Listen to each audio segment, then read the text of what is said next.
Кардын жаашы жол кыймылында ар дайым татаалдык жаратат. Жолдор тайгак болуп, унаа ээлери көп учурда ага даяр болбой калат. Дээрлик март-апрель айларына чейин созулган кыштан кырсыкка кабылбай чыгуу үчүн унааны эртерээк даярдап коюу керектелет. Радиаторго антифриз куюш керек, что тоң болбаш үчүн. Сөзсүз кышка дөңгөлөктөрдү алмаштырыш керек. Кышкы дөңгөлөктөрдү алмаштырса, эң коопсуздукту жакшы сактаган болобуз биз шаарда. Аккумуляторду да караш керек. Аккумулятордун сөзсүз кышкы эмеге караш керек, плотносттарын караш керек. Что кышында күн суук мезгилинде жакшы эртемен айрыкча жакшы от алыш керек. Кыргызстанда көп айдоочулар унаага кышкы шинанын ордуна бүт мезгилге ылайык келчү резина салышат. Бирок Европадан алынып келген мындай дөңгөлөк биздин кышкы климатка ылайыкталбаганы айтылат. Шессионканыкы чисто эмеси составы резинадан болот да, мукуч.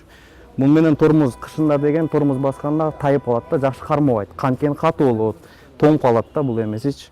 А вообще эменики болсо, зимний липучка японский болсо, мунун составында каучук бар. Бул аябай эле жумшак биринчиден. Экинчиден мунун жол коопсуздугун аябай эле жакшы кармайт да эмесич. Всесезонка деп эл ичинде айтылып жүргөн дөңгөлөктүн түрү негизи табиятта жок.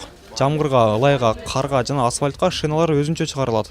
Кышкы мезгилге унааны атайын даярдоо керектигин ар бир айдоочу билет. Бирок тилекке каршы баарынын эле чамасы жете бербейби же кадегер мамиле кылабы? Айтор кар түштү деле жайкы дөңгөлөк салып жүргөндөр жок эмес.